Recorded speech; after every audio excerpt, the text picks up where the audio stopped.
እንዴት ናችሁ? እንዴት አላችሁ? የእንግሊዝ ፕሪምየር ሊግ ሲጀመር ማንቸስተር ዩናይትድ እና የማንቸስተር ዩናይትድ ደጋፊዎችን በሚያስከፋ ሁኔታ ነው የተጀመረው። ሃል ሲቲ የፕሪምየር ሊግ መጤ ነው፣ አዲስ መጤ ነው እና በዚህ ቡድን ተሸንፏል። ለዩናይትድም መጥፎ ታሪክ ነው። ምክንያቱም ዩናይትድ ከዚህ በፊት ከአዳዲስ ቡድኖች ጋር በመጀመሪያው ሳምንት 13 ጊዜ ተጫውቶ 10ን አሸንፏል። የተቀሩትን 3 አቻ ነበር የተለያየው። በታሪኩ በፕሪምየር ሊግ ለመጀመሪያ ጊዜ በመክፈቻ ጨዋታ በአዲስ የመጣ ቡድን ተሸንፏል። መሸነፍ አንድ ነገር ሆኖ ግን የዩናይትድ ፐርፎርማንስም በጣም ደካማ ነበር በብዙ መለኪያዎች፣ በሁሉም የሜዳው ክፍሎች ላይ ጎሎቹ በተቆጠሩበት ሁኔታ መሀል ላይ ጨዋታውን ለመቆጣጠር መቸገሩና ከፊት የጎል ዕድሎችን ለመፍጠር ባለመቻሉ ምክንያት አሁን 3 ዲፓርትመንቶችን በቀላሉ የሚመለከት ነው። የቡድኑን መከላከል፣ የቡድኑን አማካይ ክፍል፣ የቡድኑን የማጥቃት ድክመት የሚያሳይ ነው። ሃል ሲቲ ባለፈው የውድድር ዘመን በቻምፒየንሺፕ አንደኛም ሁለተኛም አልነበረም፣ 6ኛ ሆኖ ነው የጨረሰው። ነገር ግን ከ3ኛ እስከ 6ኛ ቡድኖች መካከል በተደረገ የፕሌኦፍ ጨዋታ ነው ወደ ፕሪሚየር ሊግ የመጣው። ዩናይትድን በተመለከተ እንግዲህ ሁለቱን አዳዲስ አማካዮቹን በዚህ ጨዋታ ላይ መጀመሪያ አሰላለፍ ውስጥ አካቷል። ማቴዎስ ኩኛን ሐሰተኛ 9 ቁጥር አድርጎ ተጠቅሟል። በዩናይትድ ብዙ ጨዋታዎችን በዚህ ሚና አልጀመረም። ለብራዚል በእርግጥ በዓለም ዋንጫው ላይ አሰልጣኝ ካርሎ አንቼሎቲ ተጠቅሞበታል እንዲህ ባለ ኃላፊነት። ልዩነቱ ግን በግራ ክንፍ በኩል ቪኒሽስ ስለነበራቸው ነው ያንን ያደረጉት። የግራ ክንፍ ተጫዋች ሆኖ ፓትሪክ ዶርጉ፣ በቀኝ በኩል ደግሞ ብራያን ምቤሞ ነበረው ጨዋታውን የጀመሩት። ግን ባለፈው የውድድር ዘመን ብቻ ሳይሆን ለበርካታ ዓመታትም ዩናይትድ የነበረበት አንድ ችግር ልክ እንደ ሃል ሲቲ አይነት ሲከላከሉ በ5-4-1 በኮምፓክት ቅርጽ ጥቅጥቅ ብለው በሎ ብሎክ የሚከላከሉ ቡድኖችን የማሸነፍ ችግር ወይም እነዚህ ቡድኖች ላይ በቂ ጥራት ያላቸው የጎል ዕድሎችን የመፍጠር ችግር አለበት። ይህን ተመሳሳይ ነገር ስለ ሩበን አሞሪምም ስለ ኤሪክ ተን ሃግም ስለ ሶልሻም ስለ ካሪክም ባለፉት ዓመታት ዩናይትድን ስላሰለጠኑ አሰልጣኞች ሁሉ ማለት ይችላሉ። ስለ ጆዜ ሞሪኞ ቡድኖች የዩናይትድ ምርጦቹ የማጥቃት ፐርፎርማንሶች ከትልልቅ ቡድኖች ጋር በአነስተኛ ፖሴሽን ግን በትራንዚሽን የተገኙ ናቸው። የካሪክ ቡድን ባለፈው የውድድር ዘመን ሰፊ ስፔስ ባለባቸው በትልልቆቹ ጨዋታዎች የነበሩት ውጤቶች ሁሉ የሚያስደንቁ ናቸው። ሲቲን፣ አርሰናልን፣ ሊቨርፑልን፣ ቶተንሃምን፣ አስቶን ቪላን፣ ብራይተንን ኢቨን በብራይተን የጨዋታ ባህሪ ምክንያት ማለት ነው በጣም ከግሩም ፐርፎርማንስ ጋር ነው እነዚህም ቡድኖች ያሸነፈው። በተቃራኒው የተቸገረባቸው ጨዋታዎች በብዙ ቁጥር በጥልቅ መከላከል በአነስተኛ ፖሴሽን ከሚከላከሉ በሽግግር ከሚያጠቁ ቡድኖች ጋር የነበረ ችግር ነው። ይኸው ችግር በዚህኛው ጨዋታም ታይቷል። እንዲያውም ብሩኖ ፈርናንዴዝ ጨዋታው ካለቀ በኋላ በመጀመሪያ አጋማሽ ብዙ ኳስ የነካው የኛ ግብ ጠባቂ ነው ብሏል። ስለዚህ በቂ ፕሮግረስ አያደርግም የማንቸስተር ዩናይትድ ማጥቃት ማለት ነው። ባለፈው የውድድር ዘመን በእንደዚህ አይነቱ ጨዋታ ላይ እንደ ካሰሚሮ አይነቱን ተጫዋች ብዙ ጎሎችን በቆሙ ኳሶች ያስቆጠር ስለነበር እነዚህም ቡድኖች ያሸነፈበት ጊዜ ነበር። በጠቅላላ ግን በክፍት ጨዋታ ይቸገራል እና ይሄው ጨዋታ ላይ ድክመቶቹ በሚገባ ይታዩ ነበር። ስለዚህ የዩናይትድ መሸነፍ አይገባውም ማለት አይቻልም። በቆመ ኳስ ነው 2 ጎሎች የተቆጠሩበት። የመጀመሪያው ጎል ሲቆጠር የመጀመሪያውን ኳስ ማሸነፍ ባለመቻል፣ ሁለተኛውን ኳስ ማሸነፍ ባለመቻል፣ ሶስተኛውን ኳስ ማሸነፍ ባለመቻል፣ ፈርስት ቦል፣ ሰከንድ ቦል፣ ሰርድ ቦል ማሸነፍ ባለመቻል የተቆጠሩ ናቸው። ሁለቱም ጎሎች ከቆሙ ኳሶች የተቆጠሩ ናቸው። ስለዚህ የሴት ፒስ የመከላከል ድክመት ነበረበት። በኳስ ቅብብል ጊዜ፣ በማጥቃት ውህደት ጊዜ፣ በኢንቴንሲቲው ብዙ ድክመቶች ነበሩበት። የሃል ሲቲን ፊዚካሊቲ መቋቋም አልቻለም። እንግዲህ በእርግጥ እንደ ሃል ሲቲ አይነት ቡድኖች ከማንቸስተር ዩናይትድ እና ከሌሎች ትልልቅ ቡድኖች አንጻር ትንንሾቹ ወይም አዳዲስ የመጡትን ፕሪሚየር ሊግ ላይ ቆዩትን ቡድኖች ያላቸው አድቫንቴጅ በቅድመ ውድድር ዘመን ዝግጅት የተሟላ ዝግጅት ለማድረግ እድል የሚያገኙ መሆናቸው ነው። ስለዚህ የመጀመሪያዎቹ ጨዋታዎች ላይ ምናልባት በዚህ ማስቸገራቸው የሚጠበቅ ነው፣ ግን ርቀቱ ከፍተኛ ነበር። ማንቸስተር ዩናይትድ የማያቋርጥ የማጥቃት ፕሬሸር መፍጠር አልቻለም። ከፊት የተመረጡት 3 ተጫዋቾችም ይሁን ተቀይሮ የገቡት ተጫዋቾች የጨዋታውን ጠቅላላ ተፈጥሮ ለመቀየር አልቻሉም። ምንድነው አውት ፋይት ተደርጓል። ማንቸስተር ዩናይትድ በፍልሚያዎች ተበልጧል። በአንዳንድ በጣም ቁልፍ በሆኑ የጨዋታው ምዕራፎች ላይ ሃል ሲቲ የተሻለ ነበር። በሁለቱ ሳጥኖች ውስጥ ሃል ሲቲ የተሻለ ነበር። ለምሳሌ በመጀመሪያ አጋማሽ ስለ ፊዚካሊቲ ካነሳው ሃል ሲቲ 15 የአየር ላይ ኳሶች አሸንፏል። ዩናይትድ 8 የአየር ላይ ኳሶች ብቻ ነበር ያሸነፈው። ሃል ሲቲ በጠቅላላው የግራውንድም የኤሪያል ዱዌልም በመሬትም በአየርም ላይ የነበሩትን ፍልሚያዎች ከደመር 28 ጊዜ አሸንፏል። ማንቸስተር ዩናይትድ 17 ጊዜ ብቻ ነው ያሸነፈው።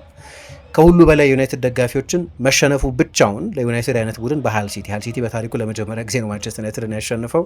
ስለዚህ ሬከርዶቹ የሚያስከፉ መሆናቸው ግልጽ ሆኖ ግን ደግሞ የፕሪሚየር ሊግ የመጀመሪያ ጨዋታ ነው። አዲስ የቡድን ግንባታ ኢንቱዚያዝም አለ። አዲስ የአማካይ ክፍል ነው። አዲስ የሚመጣ አማካይ ተጫዋች አለ። ባለፈው የውድድር ዘመን ሲዝኑን በጥንካሬ ነው የጨረሰው ዩናይትድ።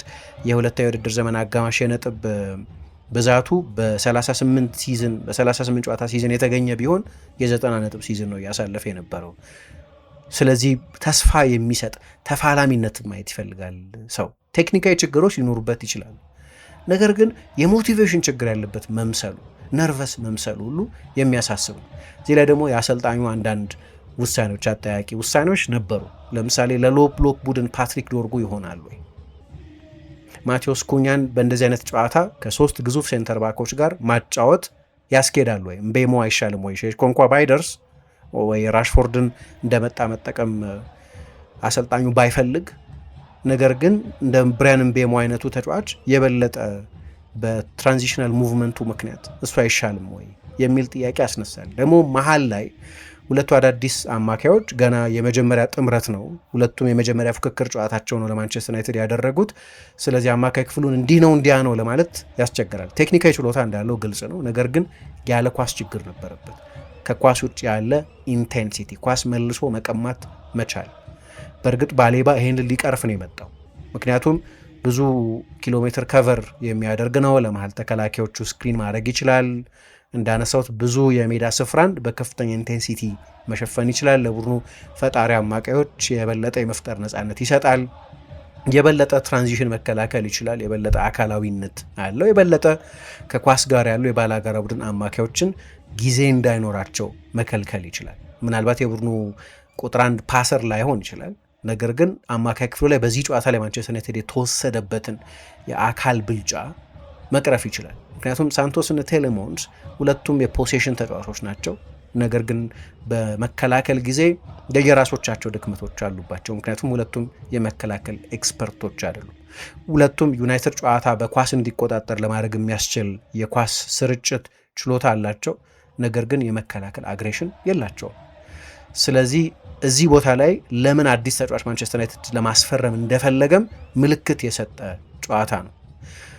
ሁለተኛ ሃል ሲቲ ነው በዚህ ጨዋታ ላይ የተጫወተው እና አዲስ ለመጣ ቡድን ከጨዋታ ፊት ካሪክም ሌሎችም የዩናይትድ ሰዎች አዲስ የመጣን ቡድን ከሜዳው ውጪ ለመጀመሪያ ጊዜ በፕሪሚየር ሊግ መግጠም በጣም አስቸጋሪ ነው፣ ምክንያቱም ኃይለኛ ተነሳሽነት ኖሮት ነው የሚመጣው ይላሉ።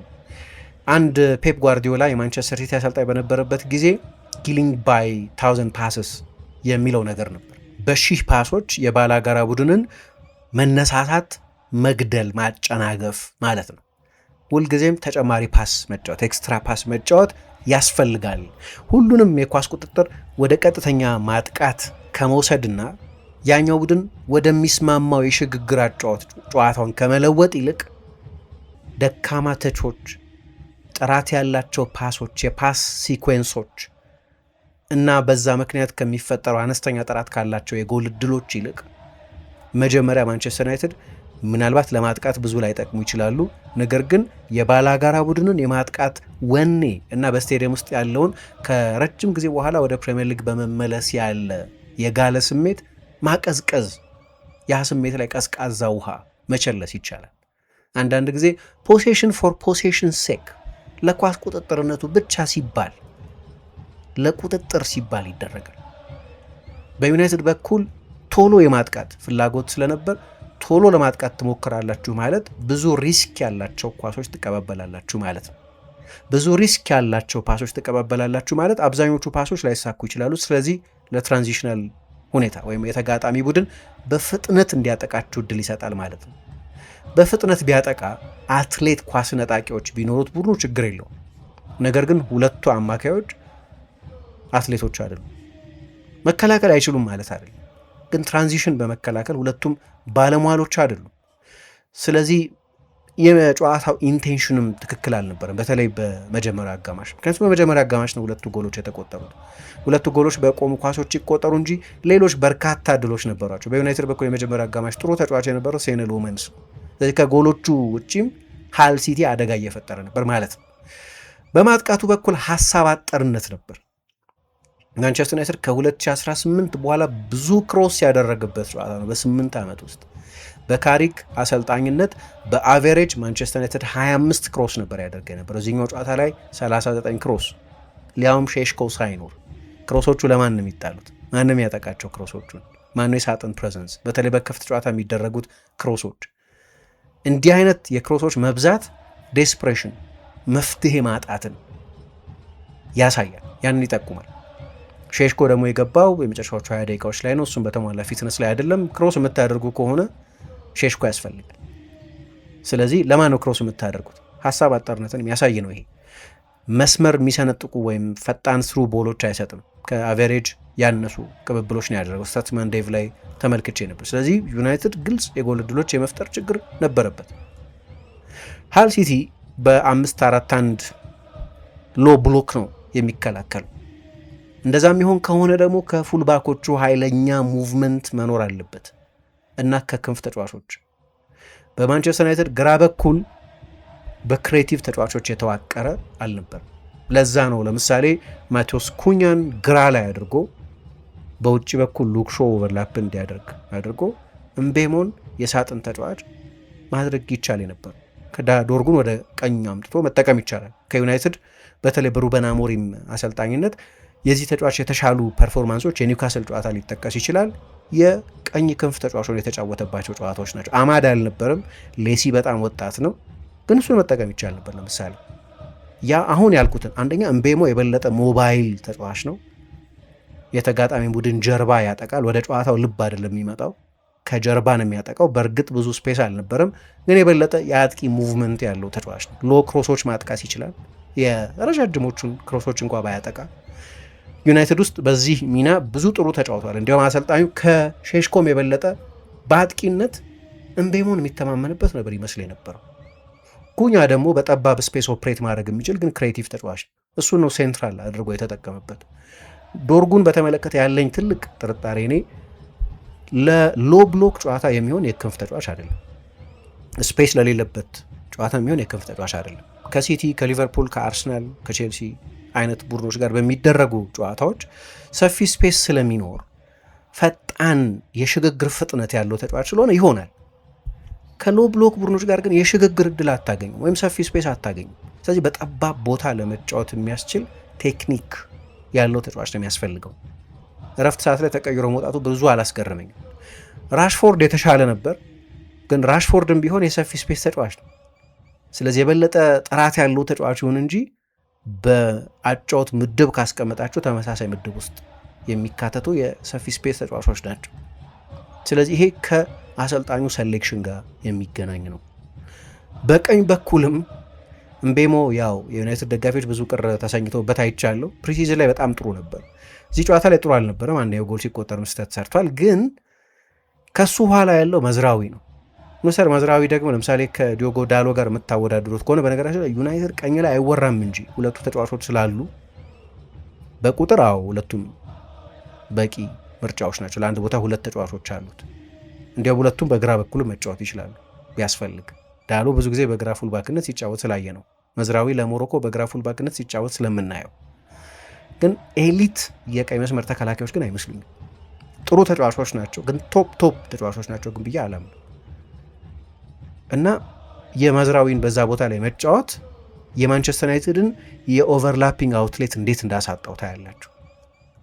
በሁለቱም ክንፍ በኩል ይሄው ተመሳሳይ ችግር ነበር፣ በሁለቱም ክንፍ። ስለዚህ ማጥቃቱ የተዋጣለት አልነበርም። የፊትነስ ችግርም ያለበት ይመስላል ማንቸስተር ዩናይትድ። ፊት አይመስልም በአካል በኩል። እንዲያውም ሰዎች ሶሻል ሚዲያ ላይ ሲጠቅሱት ያየሁት አንድ የቃለ ምልልስ ቅርጫቢ ነበር። ዩሪ ቴሌሞንስ ከሪዮ ፈርዲናንድ ጋር በነበረው ቃለ ምልልስ የፊትነስ ሳይሆን የኳስ ልምምድ ነው ስንሰራ የነበረው ብሏል። በእርግጥ ከኳስ ጋር የፊትነስ ልምምድ መስራት ትችላላችሁ፣ ግን የፊትነስ ልምምድ ብዙ አልሰራ ነው ብሎ ጠቅሶታል። ምናልባት የዛ ውጤት ሊሆን ይችላል። ማንቸስተር ዩናይትድ በብዙዎቹ ፍልሚያዎች ላይ ችግር ነበርበት። ቅድም አንዳንዶቹን ቁጥሮች ስጠቅሳቸው ስለነበር፣ ግን በጠቅላላው ይሄ ባህሪ ከትንንሽ ቡድኖች ጋር የመቸገር አዝማሚያ ግን አሰልጣኙ እንግዲህ ባለፈው የውድድር ዘመን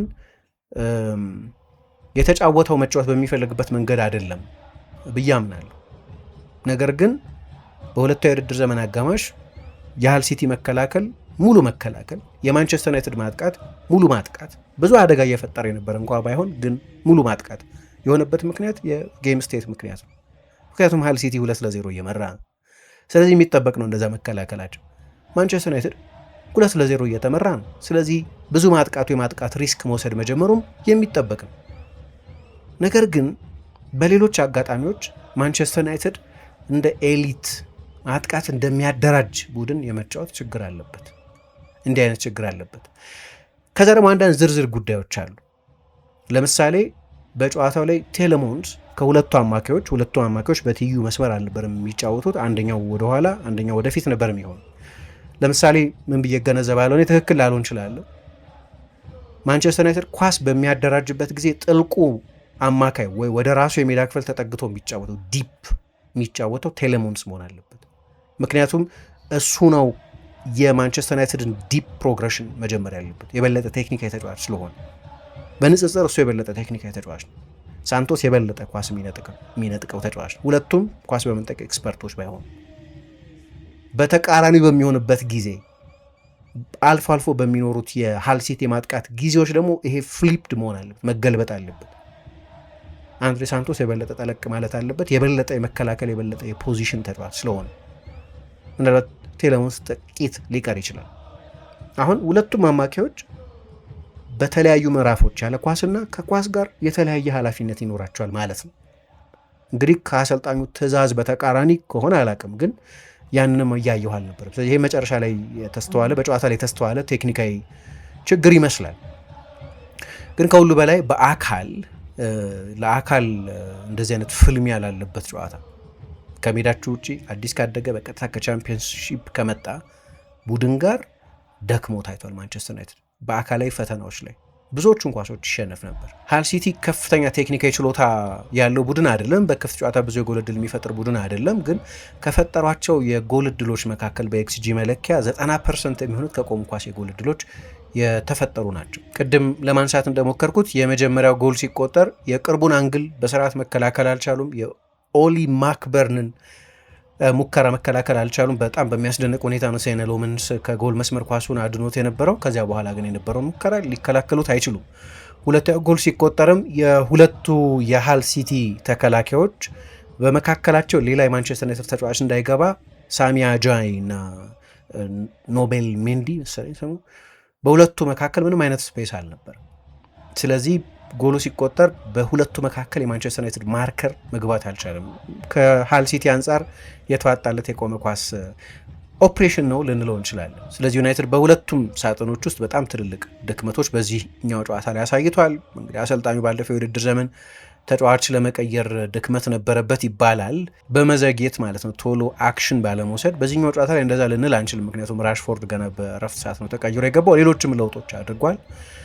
ነገር ግን ሁሉም አሰልጣኙ የሞከራቸው ለውጦች አልሰሩም እና በዩናይትድ በኩል ብዙ ድክመቶች በብዙ የሜዳው በሁለቱ ሳጥኖች ብቻ ሳይሆን በብዙ የሜዳው ስፍራዎች ላይ አይተናል። እና አማካይ ክፍሉም ሳንቶስ፣ ቴሌሞንስ እና ፈርናንዴዝ የነበሩበት የአማካይ ክፍል ኳስ ተቆጣጥሯል፣ ግን ጨዋታ አልተቆጣጠረም። ከዚያ ባሻገር የኦሊ ማክበርንን ሩጫም መቆጣጠር እንግዲህ ኦሊ ማክበርን የቡድኑ አጥቂ በረጅም ጊዜ የምናውቀው ተጫዋች ነው። ፊዚካል አጥቂ ነው። ታርጌት ማን ሆኖ የሚጫወት ነው። ግን ደግሞ ለመገመት የሚያስቸግሩ ሩጫዎች ያደርጋል። ወደ ጨዋታው ወደ መሀለኛው ስፍራ ይመጣል። አንዳንድ ጊዜ አንድሬ ሳንቶስን ማርክ ያደርጋል እና ስለዚህ ይሄ ተጫዋች እንደ ልብ የጠራ ቢልዳፕ እንዳይፈጥር ይከለክለዋል። ግን ደግሞ ወደ ጥልቅ ይመጣና በሁለቱ ቻናሎች ለሚሮጡ ተጫዋቾች ደግሞ በጣም ጥሩ ፋሲሊቴተር ይሆናል። ቅድም ስለ ቆመ ኳስ ማጥቃት ሳነሳ ነበረ። ባለፈው የውድድር ዘመን የሎ ብሎክ ቡድኖችን በካሰሚሮ ብዙ የጭንቅላት ጎሎች ቡድኑ ያሸነፍ ስለነበር ካሰሚሮ ካስቆጠራቸው 9 ጎሎች መካከል 8ቱ በጭንቅላት የተቆጠሩ ጎሎች ናቸው። አብዛኞቹም ከቅጣት ምትና ከማዕዘን ምት የሚገኙ ናቸው። ስለዚህ በማጥቃት ሴት ፒስ ጊዜ የሚሰጣቸው ጥቅም ግልጽ ነው። በመከላከልም ጊዜ የማንቸስተር ዩናይትድ የቆመ ኳስ መከላከል በካሰሚሮ የአየር ላይ የመከላከል ብቃት ምክንያት በጣም የተሻለ ነበር። ስለዚህ ሁለቱ ጎሎች ሲቆጠሩ በመከላከልም ጊዜ የፍጹም ቅጣት ምት ሳጥን ፕሬዘንስ ውስጥ ችግር እንደነበር ማየት ይቻላል። ስለ ክሮሶች መብዛት ሳነሳ ነበር። ማንቸስተር ዩናይትድ በማጥቃት ሀሳብ አጠር ስለነበር ነው። አሁን ባለፈው የውድድር ዘመን የቡድኑ ዋና ፈጣሪ የፕሪሚየር ሊጉም ዋና ፈጣሪ የነበረው ብሩኖ ፈርናንዴዝ ነው የአሲስት ሪከርድ እስኪያሻሽል ድረስ። ነገር ግን በሃል ሲቲ በኩል ሴንትራል ቦታዎች የሚባሉትን ኮንጀስት በማድረጋቸው በማጨቃቸው ምክንያት ማንቸስተር ዩናይትድ ወደ ቻናሎች እንዲወጣ ተደረገ። አሁን ወደ ቻናል የሚወጣ ከሆነ ሁለት ነገሮች ያስፈልጋሉ። በአንድ ላንድ የተዋጣላቸው ድሪብለሮች ያስፈልጋሉ፣ ወይም ክሮሱ ጥሩ መሆን አለበት።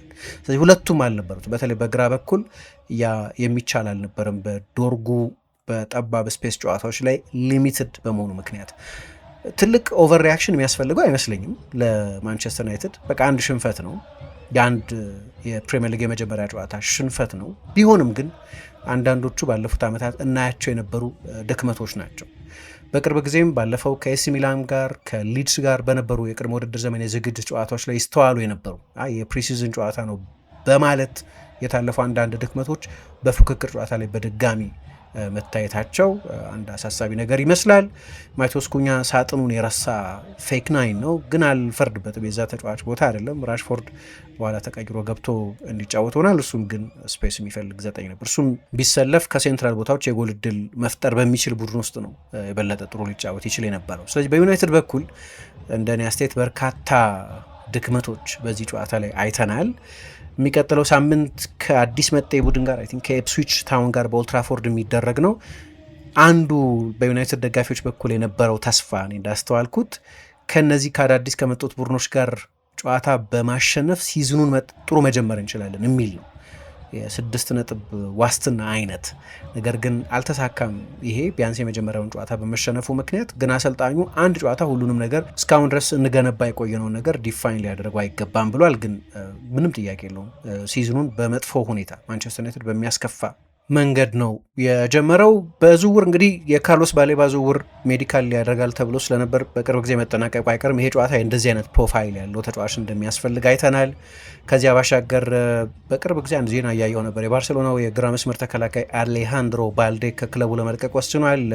ኤጀንቱ ጆርጅ ሜንዴዝም ክለብ እንዲፈልግለት ነግሮታል የሚል ዜና ሰምተናል። ባለፈው ሳምንት አንዳንድ ጠንካራ የዘገባ ሪከርድ ያላቸው ብዙሃን መገናኛዎች ሳይቀሩ ማንቸስተር ዩናይትድ ይህንን ተጫዋች ለማስፈረም ሁኔታዎችን እያጤነ ነው የሚል ዘገባ ሰምተን ነበር። ጉዳት በቅርብ ጊዜ የሚያስቸግረው ተጫዋች ነው፣ ነገር ግን ከሉክሾ የበለጠ ሞባይል ፉልባክ ነው እና የሚያመጡት ከሆነ እንግዲህ ከራሽፎርድ ጋር የተወሰኑ ጨዋታዎችን ተጫውቷል። ስለዚህ አዲስ ኮምቢኔሽን አይሆንም። ራሽፎርድ ብዙ ጨዋታ ይጀምራል ማለት እንኳ ባይሆን ግን እንደዚህ አይነት አትሌት ፉልባክ ከሉክሾ ውጭ ሌላ አይነት አማራጭ መስጠት የሚችል ተጫዋች ያስፈልጋል። ወጣቱ ሉክሾ ይሰጥ የነበረውን አይነት አማራጭ ግን በአሰልጣኙ በኩል ደግሞ የፕሮፋይሊንግ እና ፕላትፎርሚንግ የሚሉት አለ።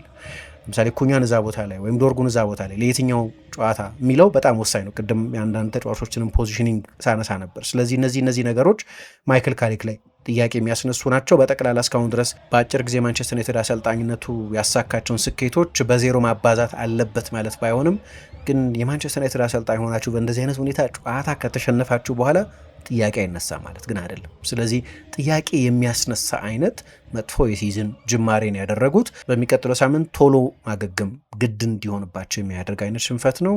ስለ ጊዜያችሁ በጣም አመሰግናለሁ። ደህና እምሹ።